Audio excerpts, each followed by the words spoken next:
নমস্কার বন্ধুরা, তোমাদের সবাইকে স্বাগত জানাই জিকে পয়েন্ট 365 ইউটিউব চ্যানেলের আরো একটি নতুন ভিডিওতে। আজকে আমরা আলোচনা করব ডব্লিউবিপি কেপি কনস্টেবল এক্সামের জন্য গুরুত্বপূর্ণ আরো একটি জিকে মক টেস্ট সিরিজ নিয়ে। আমাদের চ্যানেলে প্রতিদিনই সন্ধ্যাবেলা ডব্লিউবিপি কেপি কনস্টেবল এক্সামের জন্য মক টেস্ট হচ্ছে, তোমরা সেই মক টেস্টে অংশগ্রহণ করো। প্রতিদিনই যে সমস্ত প্রশ্নগুলো আমরা নিয়ে আসছি, প্রত্যেকটি প্রশ্ন কিন্তু তোমাদের এক্সামের জন্য ভীষণভাবে গুরুত্বপূর্ণ। সেই কারণে একটু স্কিপ না করে প্রত্যেকটি ভিডিও তোমরা খুব মনোযোগ সহকারে দেখো এবং এর যে গুরুত্বপূর্ণ তথ্যগুলো থাকছে সেগুলো তোমরা চাইলে নোট ডাউন করে নিতে পারো। ভিডিও যদি ভালো লাগে তাহলে অবশ্যই ভিডিওটিকে একটি লাইক করো, সাথে আমাদের চ্যানেলটিকে কিন্তু সাবস্ক্রাইব করে পাশে থাকা বেল বাটনটা অবশ্যই কিন্তু ক্লিক করে রেখো, যাতে সবার প্রথমে আমাদের ভিডিও নোটিফিকেশন তোমাদের কাছে পৌঁছে যায়। আর ভিডিও ভালো লাগলে অবশ্যই তোমার বন্ধুদের সাথে শেয়ার করো আর আমাদের কমেন্টে জানাও ভিডিও তোমাদের কেমন লাগলো। তাহলে চলো আজকের ভিডিওটা শুরু করা যাক। প্রথম প্রশ্ন, কৃষ্ণা নদীর ওপরে অবস্থিত আলমাট্টি বাঁধ প্রকল্পটি কোন দুটি রাজ্যের মধ্যে একটি বিবাদের বিষয় ছিল? চারটি অপশনের মধ্যে সঠিক উত্তর হয়ে যাবে অপশন বি, কর্ণাটক ও অন্ধ্রপ্রদেশ। এই দুটি রাজ্যের মধ্যে কিন্তু আলমাট্টি বাঁধ একটি বিবাদের বিষয় ছিল। এবার আমরা কিছু প্রকল্প, সেটি কোন নদীর উপর অবস্থিত এবং কোন রাজ্যে অবস্থিত সেই সম্পর্কে কিছু গুরুত্বপূর্ণ তথ্য দেখে নেব। তোমরা এই তথ্যগুলো অবশ্যই খাতাতে নোট ডাউন করে নেবে আর ভালোভাবে এই তথ্যগুলো কিন্তু তৈরি করবে। এখান থেকেও কিন্তু অনেক গুরুত্বপূর্ণ প্রশ্ন তোমাদের জন্য আসতে পারে পরীক্ষায়। হীরাকুদ প্রকল্প মহানদীর ওপর অবস্থিত, ওড়িশা রাজ্যে অবস্থিত। তেহেরি বাঁধ প্রকল্প আছে ভাগীরথী নদীর উপর, এটি আছে উত্তরাখণ্ড রাজ্যে।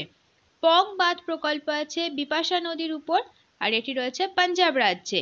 ভাখরা নাঙ্গাল প্রকল্প রয়েছে শতদ্রু নদীর উপর আর এটিও আছে পাঞ্জাব রাজ্যে। শিব সমুদ্রম প্রকল্প আছে কাবেরী নদীর ওপর আর রয়েছে কর্ণাটক রাজ্যে। নাগার্জুন সাগর প্রকল্প আছে কৃষ্ণা নদীর ওপর আর আছে অন্ধ্রপ্রদেশ রাজ্যে। পরের প্রশ্ন, নিচের কোন পাসটি তাইওয়ানকে লাসার সাথে সংযুক্ত করে? তোমরা যদি উত্তর জানো অবশ্যই আমাদের কমেন্টে জানাও। উত্তর মিলিয়ে দেখে নাও উত্তরটা তোমাদের ঠিক হলো কিনা। সঠিক উত্তর হবে অপশন এ, বোমলা পাস। এবার আমরা কিছু গুরুত্বপূর্ণ পাস সম্পর্কে তথ্য জেনে নেব। পানিহাল পাস জম্মু ও কাশ্মীরে আছে, জম্মু থেকে শ্রীনগর পর্যন্ত বিস্তৃত। বুর্জিল পাস জম্মু ও কাশ্মীরে আছে, কাশ্মীর উপত্যকা থেকে লাদাখ পর্যন্ত বিস্তৃত। কারাকোরাম পাস জম্মু ও কাশ্মীরে অবস্থিত, ভারত থেকে চীন পর্যন্ত বিস্তৃত। পিপাঞ্জাল পাস জম্মু ও কাশ্মীরে আছে, জম্মু থেকে শ্রীনগর পর্যন্ত বিস্তৃত। জজিলা পাস লাদাখে আছে, শ্রীনগর থেকে লে পর্যন্ত বিস্তৃত। খারদুংলা পাস লাদাখে আছে, লে থেকে নুব্রা পর্যন্ত বিস্তৃত। বারালাচালা পাস হিমাচল প্রদেশে আছে, লাহুল উপত্যকা থেকে লে পর্যন্ত বিস্তৃত।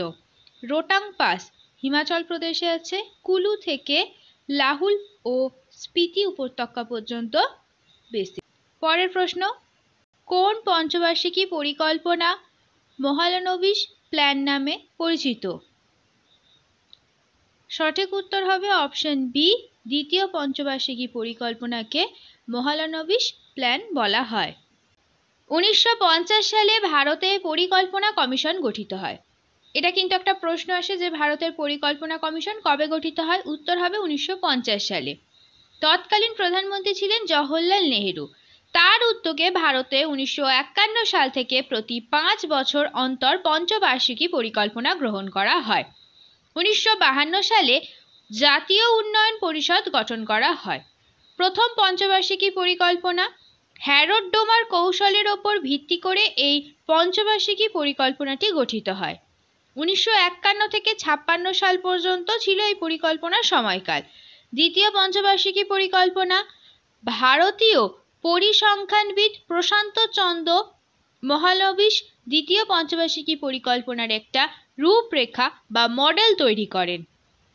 1956 থেকে 1961 সাল পর্যন্ত ছিল দ্বিতীয় পঞ্চবার্ষিকী পরিকল্পনা। তৃতীয় পঞ্চবার্ষিকী পরিকল্পনা 1961 থেকে 66 সাল পর্যন্ত ছিল আর 1966 থেকে 1969 পর্যন্ত যুদ্ধের জন্য প্ল্যান হলিডে হয়।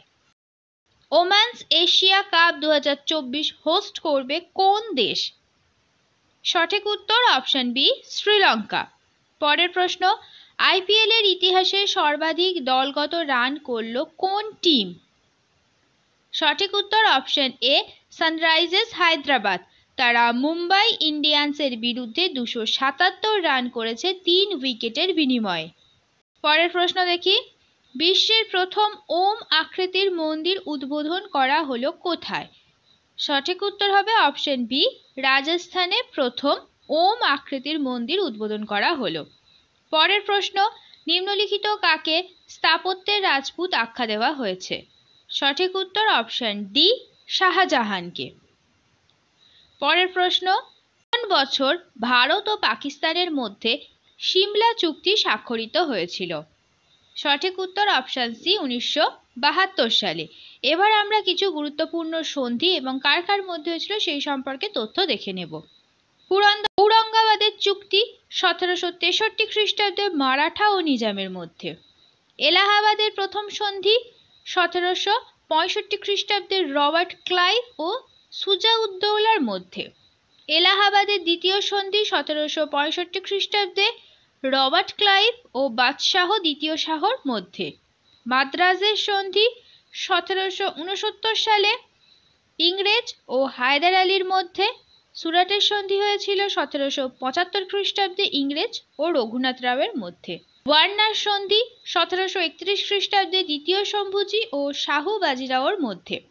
শালিমার চুক্তি 1739 খ্রিস্টাব্দে তৃতীয় মোহাম্মদ শাহ ও নাদির শাহের মধ্যে। আইলা স্যাপেলের সন্ধি 1748 খ্রিস্টাব্দে ইংরেজ ও ফরাসিদের মধ্যে। আলীনগরের সন্ধি 1757 খ্রিস্টাব্দে ইস্ট ইন্ডিয়া কোম্পানি ও সিরাজউদ্দৌলার মধ্যে। এই গুরুত্বপূর্ণ তথ্যগুলো কিন্তু তোমরা অবশ্যই খাতায় নোট ডাউন করে নেবে। পরের প্রশ্ন, দুধওয়া জাতীয় পার্ক কোথায় অবস্থিত? সঠিক উত্তর অপশন এ উত্তরপ্রদেশে। এবার আমরা কিছু গুরুত্বপূর্ণ জাতীয় উদ্যান কোথায় অবস্থিত সেই সম্পর্কে কিছু তথ্য দেখে নেব। এই তথ্যগুলো কিন্তু তোমাদের জন্য ভীষণ গুরুত্বপূর্ণ। বাল্মীকি জাতীয় উদ্যান রয়েছে বিহারে। ভিতরকণিকা জাতীয় উদ্যান আছে ওড়িশাতে। ডিব্রু সৈখোয়া জাতীয় উদ্যান আছে অসমে। জিম করবেট জাতীয় উদ্যান আছে উত্তরাখণ্ডে। হাজারিবাগ জাতীয় উদ্যান আছে ঝাড়খণ্ডে। কিস্তোর জাতীয় উদ্যান জম্মু ও কাশ্মীরে। নাগারহোল জাতীয় উদ্যান আছে কর্ণাটকে। পাপিকোন্ডা জাতীয় উদ্যান আছে অন্ধ্রপ্রদেশে। পরের প্রশ্ন, ব্যাকটেরিয়ার কোষে ক্রোমোজোমের সংখ্যা কত? সঠিক উত্তর অপশন বি একটি। এবার আমরা ক্রোমোজোমের সংখ্যা বিভিন্ন প্রাণীর দেহে কত তা জেনে নেব। প্রজাপতির দেহে আছে 360টি, হাঙরের আছে 80টি, পায়রার 80টি, শিয়াল, মুরগি ও কুকুরের আছে 78টি, ময়ূরের আছে 76টি। সারদা আইন কিসের সঙ্গে যুক্ত? সঠিক উত্তর অপশন বি বাল্যবিবাহের সঙ্গে যুক্ত। পরের প্রশ্ন দেখি, আলেকজান্ডারের সেনাপতির নাম কি? সঠিক উত্তর অপশন এ সেলুকাস। এবার আমরা কিছু গুরুত্বপূর্ণ ব্যক্তির সেনাপতি সম্পর্কে জেনে নেব। এই তথ্যগুলো তোমরা কিন্তু অবশ্যই খাতায় নোট ডাউন করে ভালোভাবে তৈরি করবে। ধর্মপালের সেনাপতি গর্গ, মোহাম্মদ ঘড়ির সেনাপতি বখতিয়ার খলজি, শের শাহের সেনাপতি ব্রহ্মজিৎ গৌর, জাহাঙ্গীরের সেনাপতি মহব্বত খান, ঔরঙ্গজেবের সেনাপতি মীর জুমলা, আলাউদ্দিন খলজির সেনাপতি মালিক কাফুর, আকবরের সেনাপতি মান সিংহ, হুসেন শাহর সেনাপতি পরাগল খান, সিরাজউদ্দৌলার সেনাপতি মীর জাফর, বৃহদ্রথের সেনাপতি পুষ্যমিত্র শুঙ্গ। পরের প্রশ্ন দেখি, world sportswoman of the year 2024 award জিতলেন কে? সঠিক উত্তর অপশন সি আইটানা বনমাটি। পরের প্রশ্ন, Laureus world sportsman of the year 2024 award জিতলেন কে? সঠিক উত্তর হয়ে যাবে অপশন বি নোভাক জোকোভিচ। এই প্রশ্নগুলো কিন্তু খুবই গুরুত্বপূর্ণ কারেন্ট অ্যাফেয়ার্স টপিকের প্রশ্ন। এই প্রশ্নগুলো তোমাদের খুব ভালোভাবে কিন্তু তৈরি করে রাখতে হবে।